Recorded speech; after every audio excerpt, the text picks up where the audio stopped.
Welcome to Spiritual Calisthenics. Christ is in our midst. Today, on Tuesday, September 12th, we commemorate the apotheosis of the Nativity of our Most Holy Lady, the Theotokos and Ever Virgin Mary. Saint Autonomos, the Higher Martyr Cornatus, Bishop of Iconium, and Saint Aegiros, the Higher Martyr of Cornatus, Bishop of Iconium, Saint Daniel of Thasos, Saint Julian the Martyr, and Saint Theodore, the Higher Martyr of Alexandria. Regarding the Holy Higher Martyr Autonomos, Bishop of Italy.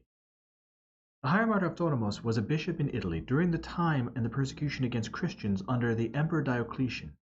Saint Autonomos had left his own country and resettled in Bithynia, in the locality of Sorios, with a man named Cornelius.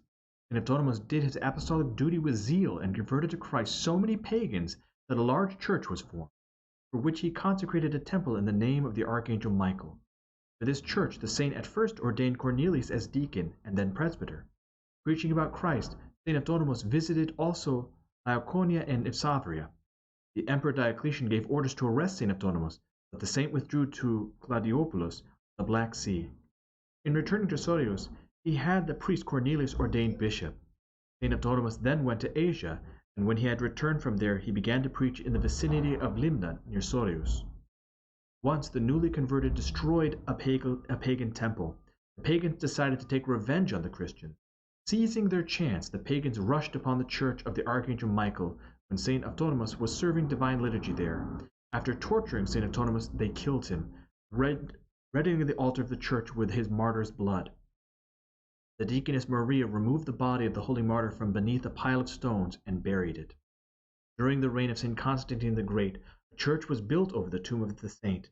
In the year 430, a certain priest had the old church pulled down.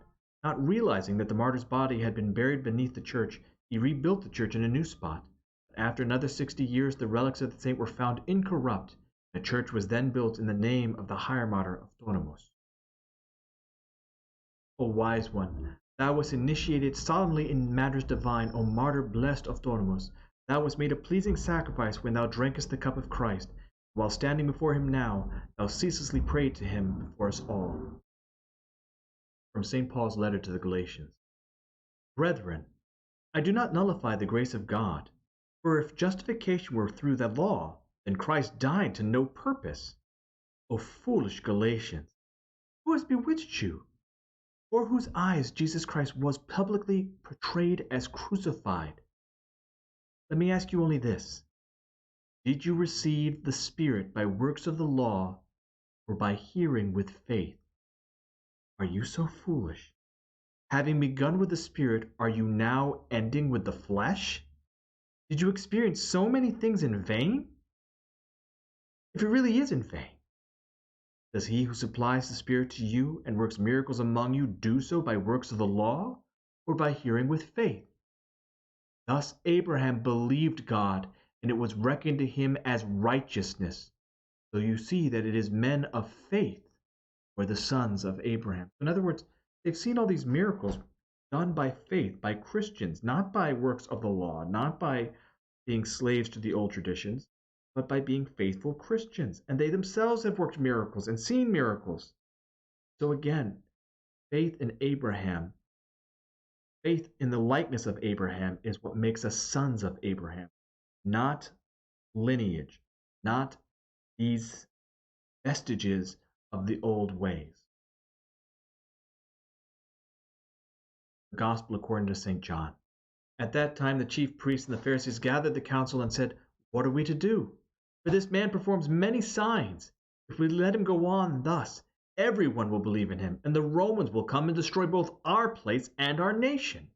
This is because many of the Jews had risen up in little uprisings throughout the empire, and so the Romans were almost looking for just one more reason to crush them. This eventually does happen in 60 AD when the temple is destroyed. But one of them, Caiaphas, was high priest that year, said to them, You know nothing at all.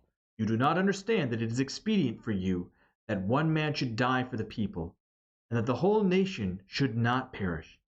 He did not say this of his own accord, but being high priest that year, he prophesied that Jesus should die for the nation, not for the nation only, but to gather in the children of God who are scattered abroad. so that from that day on they took counsel how to put him to death. So how horrible is this, that he prophesies truly that Jesus Christ was going to die for them, but he didn't understand why. Jesus therefore no longer went about openly among the Jews, but went from there to the country near to the wilderness, a town called Ephraim. There he stayed with the disciples. So as you can see, as we're drawing closer and closer, we're seeing once again the passion narrative and the significance of the crucifixion for creation. I hope that you've enjoyed today's Spiritual Calisthenics. Have a blessed and wonderful day.